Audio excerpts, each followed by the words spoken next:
My parents thought their anniversary dinner was the perfect stage for their cruelty. They handed my sister keys to a property worth $450,000 while tossing me an expired $50 gift card. But they made a fatal error. They forgot I am a senior risk manager at the very bank they defrauded to secure that loan. Mid-bite, I picked up my phone to destroy them. My mother, Linda, reached down beside her chair and retrieved a heavy, oversized envelope made of plush red velvet. It looked less like a gift wrap and more like a coronation cushion. She slid it across the pristine white tablecloth toward Jessica with a trembling, reverent hand, her eyes glistening with theatrically unshed tears. Jessica squealed, a sound that cut through the low hum of the expensive steakhouse like a serrated knife. She tore into the velvet with zero hesitation. A heavy set of brass keys clattered onto her porcelain dessert plate, followed by a thick stack of legal documents. "Oh my God!" Jessica gasped, clutching the keys to her chest. Is this the storefront on Fifth Avenue? It is. My father, Richard, beamed, puffing out his chest. $450,000 of prime commercial real estate. It is all yours, princess. For your fashion boutique? I sat perfectly still, my hands folded in my lap. My parents had just handed a woman who had quit 3 different colleges and failed at selling everything from handmade soap to cryptocurrency a property worth nearly $500,000. "We wanted you to have a solid start," my mother cooed, reaching out to squeeze Jessica's hand. "You deserve this. Your creativity is just too big for the ordinary world. We could not let that talent go to waste." Then, the performance shifted. The warmth in my mother's eyes evaporated instantly as she turned her gaze toward me. It was the look one gives to a boring appliance that simply functions as expected. She did not reach for another velvet pouch. Instead, she flicked a thin, flimsy paper envelope across the table. It spun on the smooth cloth and stopped just short of my water glass. "Audrey," she said, her voice dropping to a tone of dismissive practicality. "We know you have that stable job at the bank, and you make a very high salary now. So, we thought you did not need anything material. It is the thought that counts. Really." I picked up the envelope. It had the weight of an insult. I slid my finger under the flap and pulled out the contents. It was a plastic gift card. I stared at the logo. It was for a fast food taco chain known for frying absolutely everything in peanut oil. I have carried an epinephrine auto-injector in my purse since I was 4 years old because of a severe peanut allergy. My parents knew this. Or rather, they knew it, but they did not care enough to remember it. I flipped the card over. Written in black marker on the back was the value $50. Below that, in small printed text, was the expiration date. It had expired 1 month ago. They had given my sister a future. They had given me a potential medical emergency that was not even valid anymore. Jessica noticed me staring at the card and let out a sharp, mocking laugh. She dangled her new property keys in the air, letting them jingle musically. "Don't be jealous, Audrey." She smirked, tilting her head. "You are already rich. Think of this as yielding to the youngest." "I need this more than you do." My father nodded in agreement, swirling his wine. "Exactly." "Jessica needs a leg up. You are the strong one. Audrey, you always have been." I waited for the rage. I waited for the urge to flip the table or scream until my throat bled, but the anger did not come. Instead, a cold, clinical numbness washed over me. It was the professional detachment I wore like armor every day at Apex Meridian Financial. I was no longer a hurt daughter. I was a risk manager looking at a bad ledger. "Congratulations," I said, my voice steady and devoid of the emotion they were baiting me for. "That is a significant investment. Can I see the deed? I just want to admire the location." "Fine, but be careful," Jessica said, pushing the papers toward me with a huff. "Don't get grease on them." I pulled the documents closer.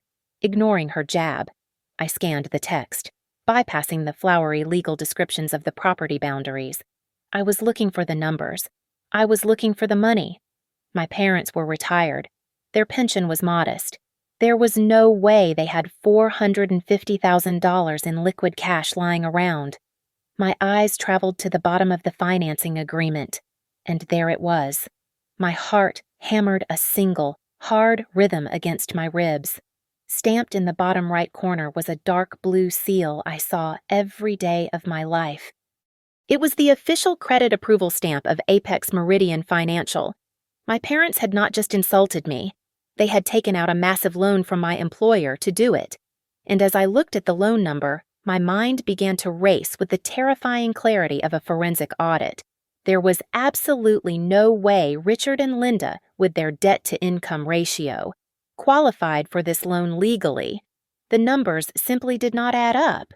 My parents were retired school teachers living on fixed pensions that barely covered their country club dues. Jessica had a credit score that was likely lower than her IQ, thanks to a string of defaulted credit cards and broken apartment leases.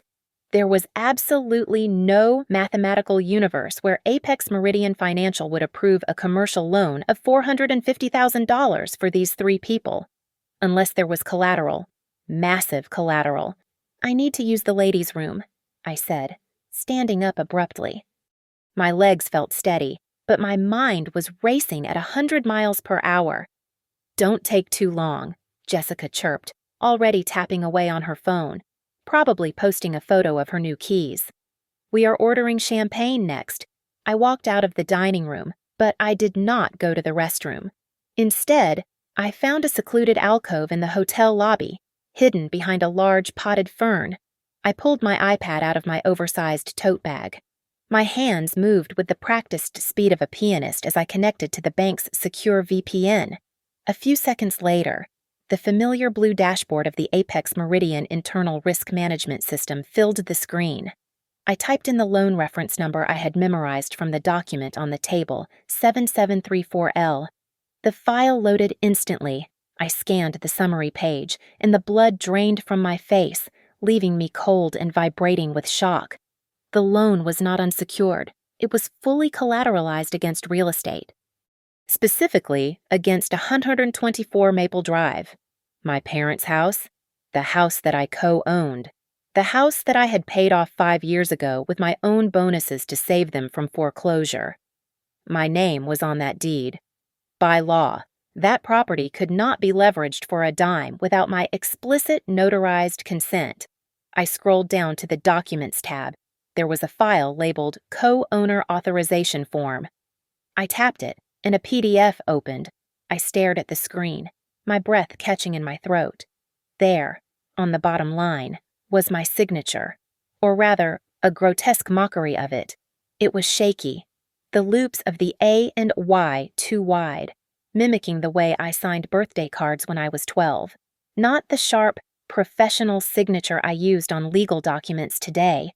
"You have got to be kidding me," I whispered to the empty lobby, my voice trembling with disbelief. They had forged my signature.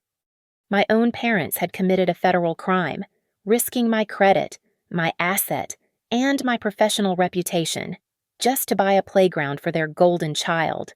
I checked the approving officer's name, Kevin Miller, Junior Loan Associate. He was a new hire, probably barely out of training. My father must have bullied him, or my mother had given him the sob story of a lifetime, and the kid had been too inexperienced to verify the ID of the cosigner. The shock evaporated, replaced by a cold, hard rage that settled deep in my gut. This was no longer a family dispute. This was bank fraud. This was identity theft. They had not just chosen Jessica over me. They had stolen from me to do it. I took screenshots of everything: the loan application, the forged signature, the timestamp of the approval. I opened my work email and drafted a message to the head of legal and the executive fraud team. I attached the images. My finger hovered over the send button. No, not yet. Sending it now would trigger an immediate lockdown, but I wanted to look them in the eye when the world crumbled. I wanted to see the exact moment they realized they had targeted the wrong victim. I saved the email as a draft. I put the iPad away and walked into the restroom. I stood in front of the mirror, smoothing my blazer and reapplying my lipstick. The woman staring back at me was not the neglected daughter anymore. She was the executioner. They want to play happy family, I said to my reflection, my eyes dark and hard.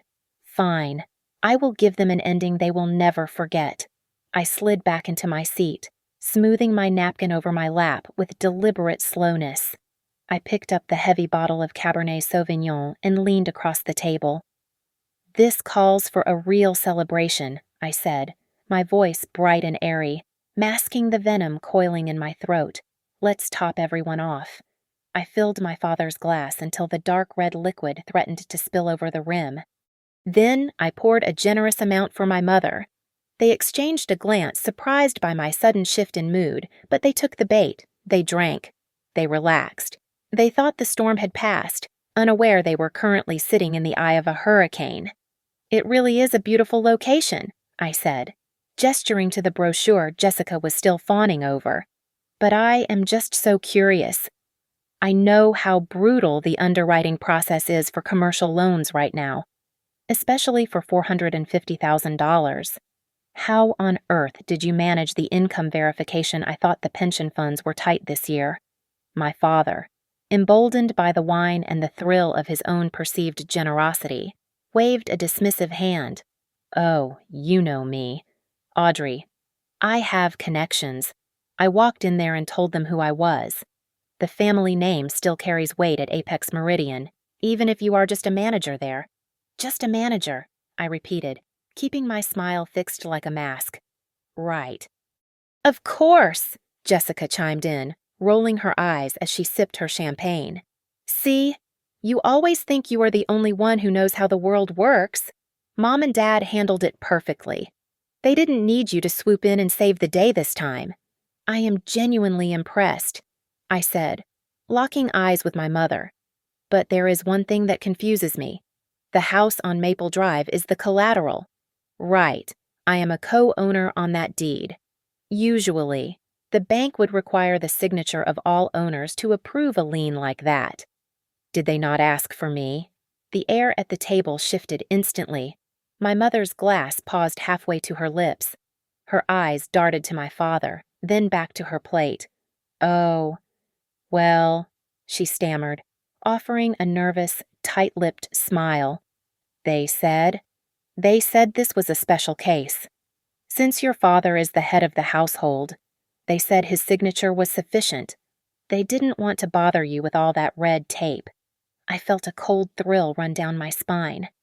It was a lie so clumsy, so legally impossible that it was almost insulting. "Really?" I asked, leaning my chin on my hand, feigning fascination. A special case I wasn't aware that Apex Meridian had overturned federal lending laws regarding joint property ownership. That is incredibly convenient. "It's done. Audrey," my father snapped, sensing the trap but too arrogant to back down. "Stop interrogating us.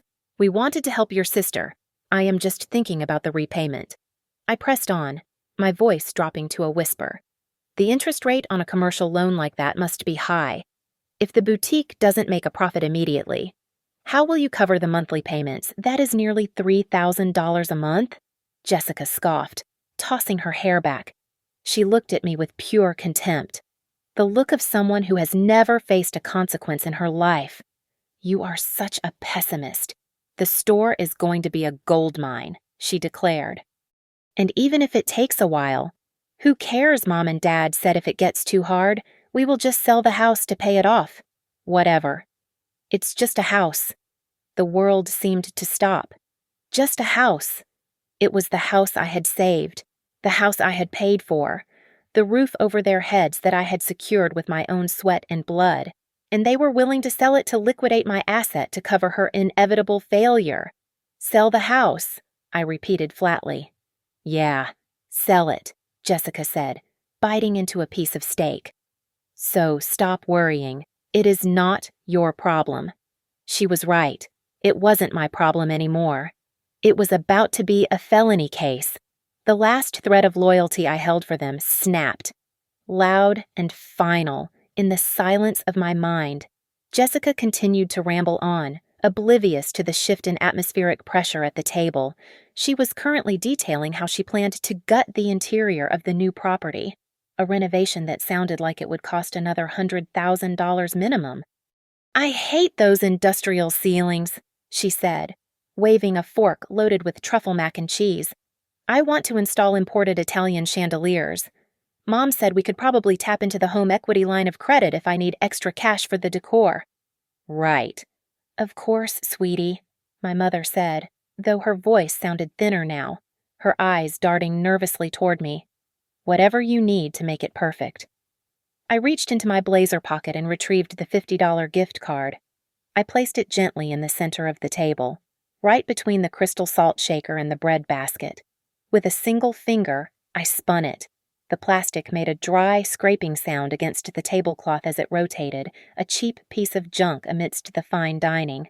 I watched it spin until it came to a stop, pointing like a compass needle directly at my father. "I just checked the validity of this," I said, my voice low and dangerously calm. "It is expired. It has been useless for over a month." "Just like my patience." The table went silent. The clinking of silverware stopped. My father lowered his wine glass, his face flushing a darker shade of red.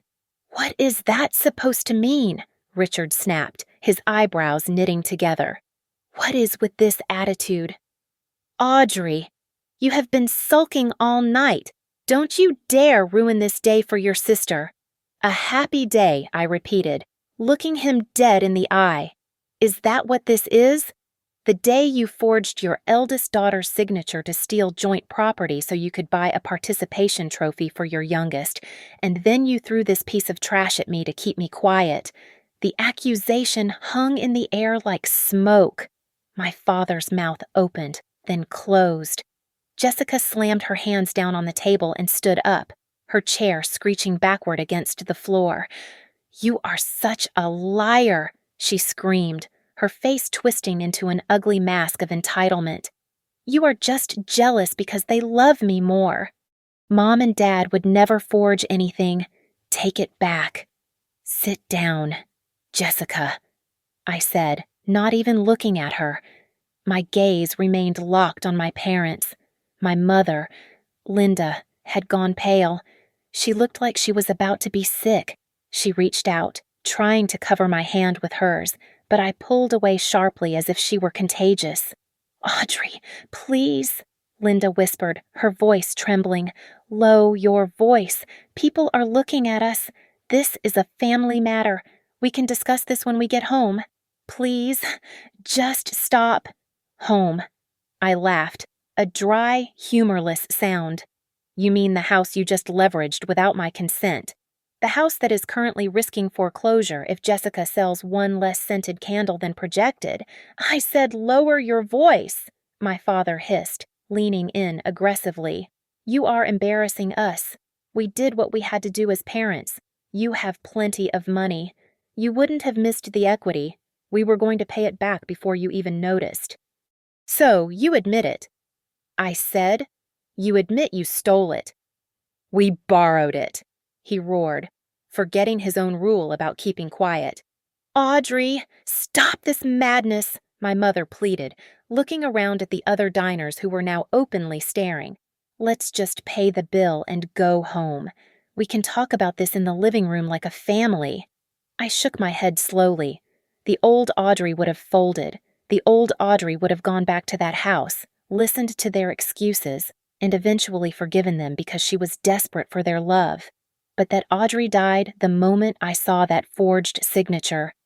"No," I said, my voice hard as steel. "We are not going anywhere. We are going to solve this right here, right now, because I am never stepping foot in that house again." I reached into my structured leather handbag and retrieved my company-issued smartphone. It was not a personal device used for social media or family group chats. It was a secure tool for high-level banking operations. I placed it squarely in the center of the table, right next to the expired gift card that had started this war. With a deliberate calmness that terrified my sister, I tapped the screen and set the volume to the absolute maximum. I did not dial my parents. I did not dial the police. I dialed a number that was programmed into the speed dial of every executive at Apex Meridian Financial. It was the number for the Executive Fraud Hotline, a direct line that bypassed regular customer service and went straight to the internal security team in Chicago. The first ring echoed through the silence of our table like a gunshot. My father, Richard, realized what was happening instantly. His eyes bulged, and the wine-induced flush on his cheeks drained away, leaving him a sickly shade of gray. He lunged across the table, his hand clawing desperately for the device. "Don't," I said. I did not shout. I did not scream. I simply projected a command so sharp and authoritative that it froze him in mid-air. My eyes bored into his, daring him to make contact. "If you touch this phone, I will add assault to the list of federal crimes you are committing tonight." He recoiled, his hand trembling as he pulled it back. Jessica looked between us, her mouth hanging open, confusion warring with a dawning horror. The call connected. A crisp, professional voice filled the air between the crystal glasses and the half-eaten steaks. "Fraud Security Center, Priority Line," the voice said. "This is Agent Miller." "Good evening, Director Audrey. How can I assist you tonight?" My parents flinched at the sound of my title. To them, I was just Audrey, the daughter they could ignore. To Agent Miller, I was a high-ranking officer of the bank. "This is Audrey Sterling," I said, enunciating every syllable with crystal clarity. "Employee ID Alpha, Mike 9982. I am reporting an active Level 1 credit fraud situation involving internal lending protocols. I need you to pull up loan file number 7734 Lima." The sound of rapid typing came through the speakerphone. My father looked like he was about to vomit. He gripped the edge of the table so hard his knuckles turned white. "Audrey," he whispered, his voice cracking into a pathetic whimper. "Audrey, what the hell are you doing? Hang up. Hang up the phone right now. Do you want to send your own parents to prison?" I did not look at him. I did not acknowledge his existence. He was just background noise now. "I have the file open. Director." Agent Miller responded efficiently. "Commercial loan, $450,000, secured against residential property at 124 Maple Drive. Borrowers listed as Richard and Linda Sterling." "That is correct," I said, my voice cold and unyielding. "The borrowers have forged the signature of the co-owner on the authorization documents. That co-owner is me. I did not sign those papers. I am currently sitting across from the perpetrators right now, and they have admitted to the act." "You little witch," Jessica shrieked, starting to rise. But my mother yanked her back down, sobbing silently into her napkin. "Audrey, please," my father begged, tears actually forming in his eyes now. "We can fix this. We can pay it back. Don't do this to us." I continued speaking to the agent, cutting through my father's pleas as if he were a static interference on the line. "I am requesting an immediate administrative freeze on this loan account." I commanded. "I am also triggering the clause for immediate seizure of the collateralized asset to prevent further fraudulent liquidation. Flag this file for the legal department and notify the federal authorities." There was a brief pause on the other end, the heavy silence of a system shifting gears from approval to lockdown. "Understood, Director," Agent Miller said, his tone shifting from helpful to grave. "I have activated the emergency fraud protocol effective immediately. The funds are frozen. The transactions are blocked. We are generating the report for the authorities as we speak. Is there anything else? No?" I said, staring at the ruin of my family. "That will be all. Thank you." The silence that followed my call was broken almost immediately by a cacophony of electronic chimes. Jessica's phone, which was still resting on the table next to her champagne flute, lit up like a Christmas tree. It buzzed and pinged relentlessly, a rapid-fire staccato of notifications flooding the screen. Jessica snatched it up, her eyes scanning the alerts with growing panic. "What is happening?" she shrieked, her voice cracking. It says the transfer has been revoked. Access denied. What did you do?" "I protected the bank's assets," I replied calmly, picking up my knife and fork. Before she could scream again, the waiter arrived at our table. He looked uncomfortable, sensing the thick tension in the air, but he had a job to do. He placed a black leather folder on the table between my father and me. "The bill, sir," the waiter murmured, retreating a safe distance away. My father, Richard, grabbed the folder with shaking hands. He did not even look at the itemized list. He just wanted to leave. He wanted to get out of this building before the reality of what I had done truly sank in. He pulled out his platinum credit card, the one he loved to flash to impress his golf buddies, and shoved it at the waiter. "Here," Richard stammered, sweat beading on his forehead. "Just take it. Add 20%. Just hurry up." The waiter took the card and walked toward the payment terminal near the bar. My father started gathering his things, signaling for my mother to stand up. "We are leaving," he hissed at me. "We are going home, and you are coming with us to fix this mess before the police get involved." "I am not going anywhere," I said, cutting a precise slice of my ribeye steak. "I haven't finished my dinner." 2 minutes later, the waiter returned. He was not smiling. He held the platinum card between 2 fingers as if it were contaminated. "I am sorry, sir," the waiter said, his voice loud enough for the neighboring tables to hear. "The card was declined. The system says it has been frozen due to suspected fraudulent activity." "That is impossible," my father yelled, snatching the card back. "Try it again. It is a platinum card. The terminal was quite clear." "Sir," the waiter replied stiffly, "do you have another form of payment? The total is $812. Linda, give him your card." My father barked at my mother. My mother fumbled with her purse, her hands trembling so violently she dropped her lipstick. She pulled out her own Visa card and handed it over. The waiter sighed and walked away again. He was back in 30 seconds. "Declined. Ma'am, same code. Fraud alert." My mother gasped, clutching her chest. But, that is my personal card. Why would my card be declined? Because all your accounts are linked to the collateral asset," I said, popping a piece of steak into my mouth. I chewed slowly, savoring the flavor. "When a Level 1 fraud protocol is activated, the bank freezes all liquidity associated with the suspects to prevent them from hiding assets. You are broke. Mom, at least until the investigation is over?" Jessica slammed her hands on the table, knocking over her water glass. Ice and water spilled across the expensive cloth, soaking the velvet envelope she had been so proud of minutes ago. "You are crazy," she screamed, her face twisted and ugly. "You ruined everything that was my store, my future. How could you do this to me? Over a stupid house. It was not your house to sell." "Jessica," I said, taking a sip of my water. The commotion had finally drawn the attention of the floor manager. He was a tall, imposing man who looked like he had zero patience for family drama. He walked up to the table, flanked by 2 security guards. "Is there a problem here?" the manager asked, his tone leaving no room for argument. "We need the bill settled immediately, or I will have to call the authorities for theft of services."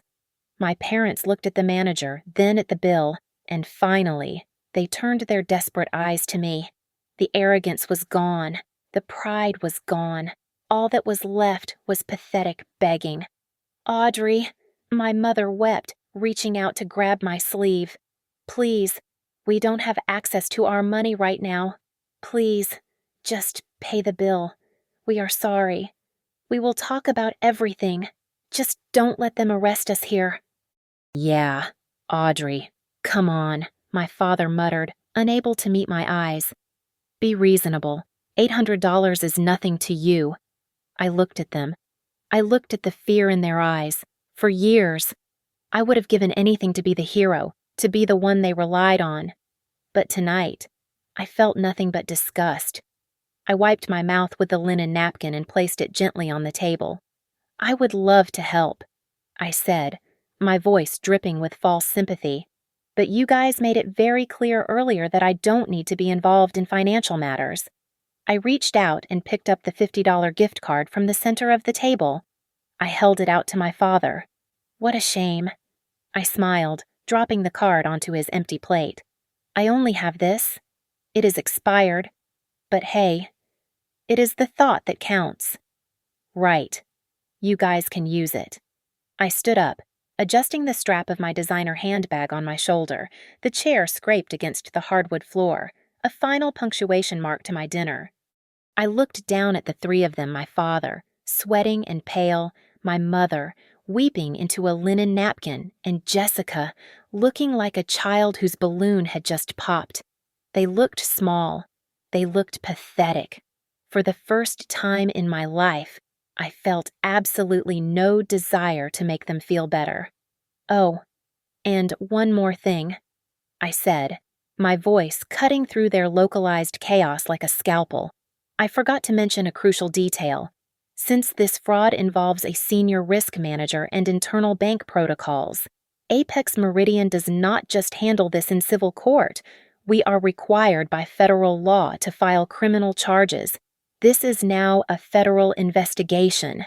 My father made a choking sound, clutching his chest as if he were having a heart attack. Though I knew his heart was perfectly fine, it was his ego that was dying. The bank's legal team will be contacting you tomorrow morning, I continued, checking my watch casually. I suggest you find a lawyer. A real one, not one of Dad's golf buddies. I turned my gaze to Jessica.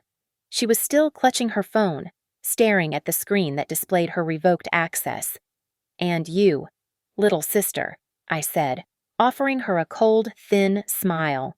Congratulations on your new status, because you are the named beneficiary of a fraudulent asset transfer. Your name has just been added to the National Credit Blacklist. You will be flagged for at least 7 years. Jessica's jaw dropped. What? What does that mean? She stammered, her face losing all color. It means no business loans. I explained, ticking the items off on my manicured fingers. No mortgage, no car leases. You won't even be able to get a credit card at a department store. Forget the boutique. You will be lucky if you can rent an apartment in your own name before you turn 33. No, Jessica screamed, tears finally spilling over. You can't do that. That is my life. You are ruining my life. I didn't ruin it, I replied smoothly. I just stopped you from building it on stolen ground. My mother, realizing that tears were not working, switched tactics. Her face hardened, twisting into the expression I knew all too well, the one she used to guilt-trip me into submission when I was a teenager. How can you be so cruel? Linda hissed, pointing a shaking finger at me. We are your family. We are your blood. You are an ungrateful, heartless daughter. How could you do this to your own flesh and blood? Over money, I laughed. It was a short, sharp bark of laughter that surprised even me. Blood, I asked, leaning down so my face was inches from hers. Blood is for keeping us alive. Mother, blood is not ink for you to use to forge my signature on debt documents. You want to talk about ungrateful. The only ungrateful thing here is that you thought I was stupid enough to let you get away with it. I reached into my bag one last time. I pulled out the printed screenshot of the electronic signature, the shaky, childish scrawl they had tried to pass off as mine. I let it flutter down onto the table, landing right on top of the useless property deed. Here, I said, a souvenir. You can frame it next to Jessica's participation trophies. The commotion at our table had reached a fever pitch. I noticed the flash of camera phones from the surrounding booths. Guests at the other tables were openly filming, holding their phones up to capture the meltdown of the Sterling family. My father hid his face in his hands.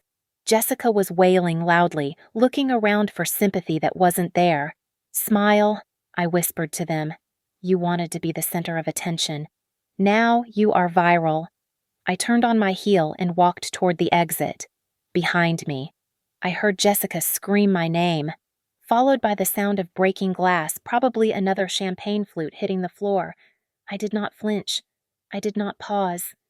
I walked through the heavy oak doors of the restaurant and stepped out onto the sidewalk, leaving the wreckage of my past exactly where it belonged. As I stepped onto the sidewalk, the heavy oak doors of the steakhouse swung shut behind me, sealing the chaos inside. The silence of the city street washed over me like a baptism. The night air was crisp and cool, a stark contrast to the suffocating heat of the argument I had just left behind. I took a deep breath, filling my lungs with the smell of exhaust and rain, and for the first time in years, I did not feel the crushing weight of expectation pressing down on my shoulders. I felt light. I felt untethered. My phone vibrated in my hand, breaking the moment.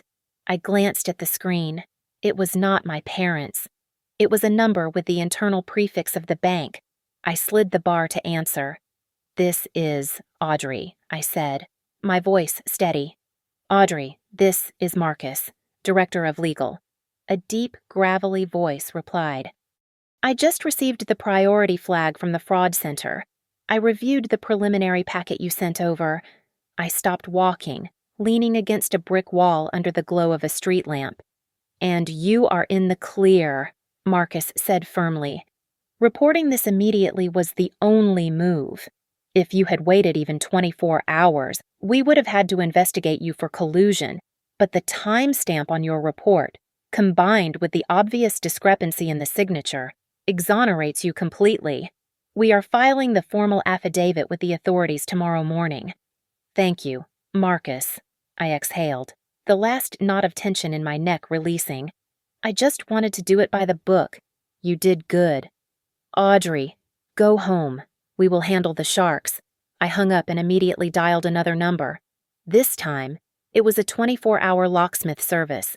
I lived in a private apartment across town, a sanctuary I had bought 2 years ago under an LLC to keep my name off public records. My parents did not know the exact address, only the general neighborhood, but paranoia was a professional hazard in my line of work. I was not taking any chances. "Citywide lock and key," a tired voice answered. "I need an emergency rekey service," I said, walking briskly toward the subway station. "Tonight. I don't care about the overtime rate. I want high-security deadbolts installed on both entrances. We can have someone there in 45 minutes. Ma'am, make it 30 and I will double the tip," I said, hanging up. As I descended the stairs to the street level, my phone began to buzz again. Not a call this time, but a barrage of text messages. My mother had clearly been busy in the 5 minutes since I walked out. I watched the notifications stack up on my lock screen. They were from my Aunt Karen, my cousin Mike, and even my grandmother who barely knew how to use a smartphone. "How could you do this to your parents? They are elderly, you selfish brat." Jessica called me crying. "Fix this now. Your mother says you are sending your father to jail. Have you lost your mind?" I stared at the messages, but the guilt they were designed to trigger simply did not materialize. The emotional buttons they used to push had been disconnected. I tapped the settings menu. Select all. Block. I went to my recent calls. Block. I scrolled through my contacts, systematically severing every digital tendril that connected me to the toxic web of the Sterling family. My stomach rumbled, a loud, demanding sound that reminded me I had not actually eaten the $60 steak I had ordered. I stopped in front of a small, brightly lit bakery that was closing up for the night. The smell of fresh yeast and sugar wafted out. I walked in and pointed to the last baguette in the basket. "I will take that. Please." I sat on a wooden bench outside the bakery, breaking off a piece of the warm, crusty bread. It cost $3. I took a bite.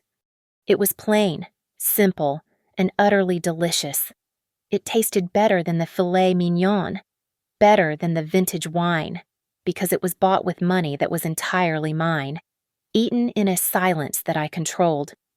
My phone chimed one last time. It was an automated alert from the Apex Meridian mobile app. I had set up notifications for my parents' accounts years ago when I was helping them manage their budget. Alert account ending in 4092 is overdrawn. Insufficient funds. Immediate penalty fees applied.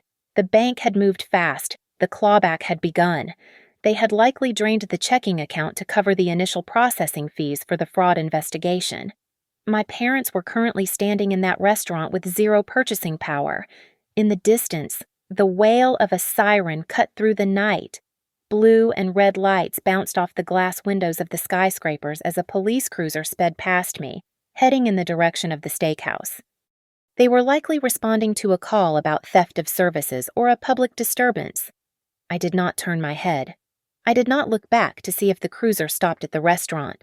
I took another bite of my bread, chewed slowly, and watched the city traffic flow by. They had tried to saddle me with a $500,000 debt. Instead, they had inadvertently given me a gift far more valuable. $450,000 seemed like a massive sum, but as I sat there in the cool night air, completely alone and completely safe, I realized it was a bargain. It was a cheap price to pay for my freedom. The next morning, the marble lobby of Apex Meridian Financial was bustling with the usual 7 o'clock rush of analysts and traders, but the 3 people standing near the security desk stood out like a stain on a silk shirt. My parents and Jessica were waiting for me. They looked ragged, wearing the same clothes from the night before, their faces drawn and sleepless. I walked through the revolving doors, the click of my heels on the floor echoing with purpose. Jessica spotted me first. Her eyes, red and puffy from crying, widened with a renewed, desperate rage. "You," she screamed, pointing a shaking finger at me. "You think you can just walk away after destroying my life?"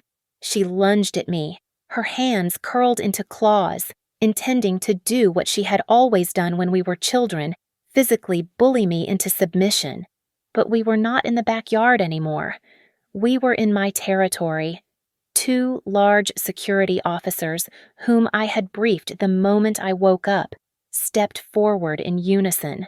One of them caught Jessica by the arm before she could get within 5 feet of me, restraining her with practiced ease. "Let go of me," she shrieked, thrashing against his grip. "That is my sister. She is stealing my property."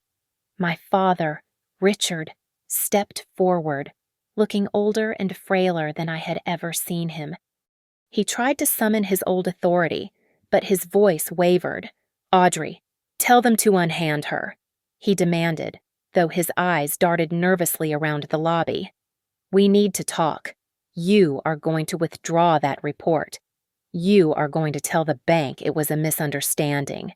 I stopped just out of their reach, clutching a sleek black leather folder against my chest. I did not look at Jessica, who was currently spitting insults at the guard. I looked straight at my father. "There is no misunderstanding," I said, my voice cutting through the lobby noise. "And there is no withdrawal. The fraud investigation is already active. However, I am here to offer you a very narrow exit strategy." I opened the folder and pulled out a single document. It was a quitclaim deed. "Sign this," I said, holding it out. "This transfers full ownership of the Maple Drive house to me. I will sell it. I will use the proceeds to pay off the fraudulent loan and the penalties. If you do this, I will ask the bank to pursue civil restitution only, rather than pressing for maximum criminal charges." "You want our house?" my mother gasped, clutching her pearls. "But where will we live?" "I don't care," I replied cold-bloodedly. "That is not my concern, but here is the alternative. If you don't sign this right now, I will hand over a second file to the authorities, the one containing proof of Dad's unreported consulting income from 3 years ago. The IRS takes tax evasion just as seriously as the FBI takes bank fraud." My father went deathly pale. He stared at me, realizing for the first time that I knew all the skeletons in his closet because I had been the one silently cleaning up his messes for a decade. He looked at the deed, then at the security guards, and finally at the pen I was offering. His hand shook as he took the pen. He knew he had lost. He scribbled his signature on the line. effectively signing away his home to save his own skin. Dad. No. Jessica wailed as the guard released her. She fell to her knees, grabbing his leg. You promised that was my inheritance. You promised me the shop. I took the signed deed and placed it securely back in my folder. I looked down at my sister, a 30-year-old toddler throwing a tantrum on the floor of a Fortune 500 company. Here is the first business lesson I am going to teach you. Jessica, I said, looking down at her with pity rather than anger. Never try to con the person who is holding the wallet. I turned my back on them. I walked toward the VIP elevators, bypassing the crowd. I pressed the call button, and the doors slid open instantly. I stepped inside and pressed the button for the top floor. As the doors began to close, I saw them one last time. My father was staring at the floor, defeated. My mother was weeping into her hands. Jessica was still screaming, but the sound was cut off as the heavy steel doors sealed shut. Silence. Beautiful, golden silence. I watched the digital numbers climb. 20, 30, 40. I reached into my pocket and pulled out the $50 gift card. I looked at the wrinkled plastic one last time. It was the symbol of my worth in their eyes expired, cheap and disposable. I stepped over to the small trash bin in the corner of the elevator and dropped it in. The elevator chimed softly. The doors opened. Sunlight flooded the hallway, bright and blinding. I stepped out into my office, the morning light warming my face. I was alone. I had no family, no safety net, and no home to go back to on Maple Drive. But as I looked out the floor-to-ceiling windows at the city skyline, I realized I had everything I needed. I was free. Thank you so much for listening to my story. I would love to know where you are tuning in from, so please drop a comment down below and share your thoughts on Audrey's revenge. Did she go too far, or did her family get exactly what they deserved? If you enjoyed this story, please make sure to subscribe to the Lily Revenge Stories channel, like this video, and hit that hype button to help this story get heard by even more people.